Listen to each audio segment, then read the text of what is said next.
Good morning সবাইকে। কেমন আছেন সবাই? আমরা তো খুব ভালো আছি।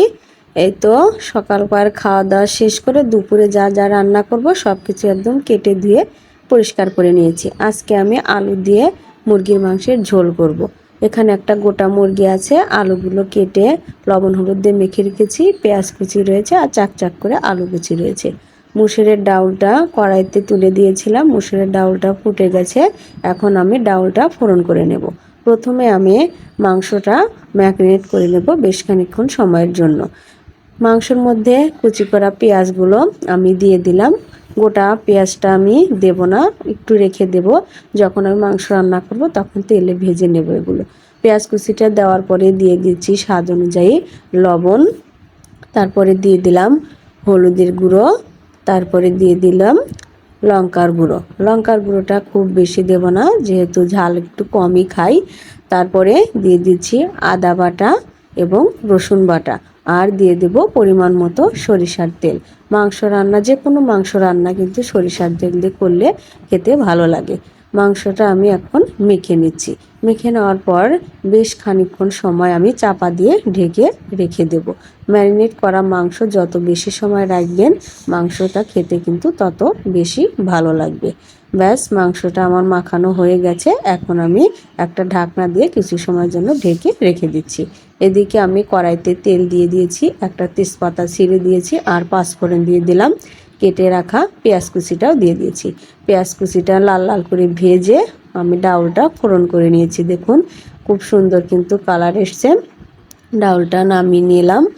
একদম পাতলাও না, খুব পাতলাও না, ঘনও না, কিন্তু পাতলা পাতলাই হয়েছে। এখন আমি কড়াইতে পরিমাণ মতো তেলটা দিয়ে দেব। তেলটা দিয়ে দেওয়ার পরে কেটে ধুয়ে পরিষ্কার করে রাখা লবণ হলুদ দিয়ে মেখে রাখা আলুগুলো ভেজে নিচ্ছি।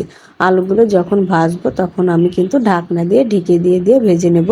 এতে করে আলুগুলো ভাজাও হয়ে যাবে আর খানিকটা সিদ্ধও হয়ে যাবে। আলুগুলোর গা কিন্তু ফুলে ফুলে উঠেছে, দেখতেই পাচ্ছেন। আর তেলে একদম ডুবো তেলে ভেজে নিচ্ছি। আলুগুলো ভাজা হয়ে গেছে, নামিয়ে নিলাম। এখন ওই তেলের মধ্যে আমি কুচি করে রাখা আলুগুলো দিয়ে দিচ্ছি। এই আলুগুলো আমি একটু মুচমুচে করে ভেজে নেব।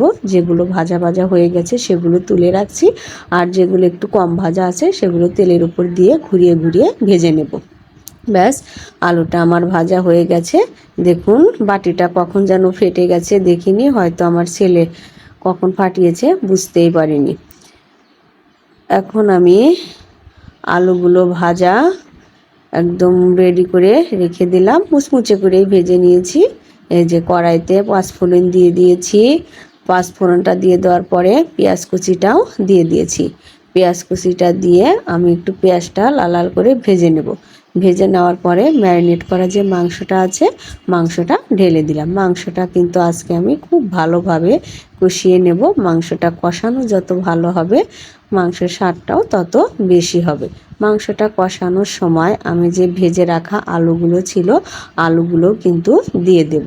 আলুগুলো দিয়ে মাংসটা একবারে কষিয়ে নেব। এতে করে আলুগুলো সাথে কষানো হয়ে যাবে আর সিদ্ধ হয়ে যাবে।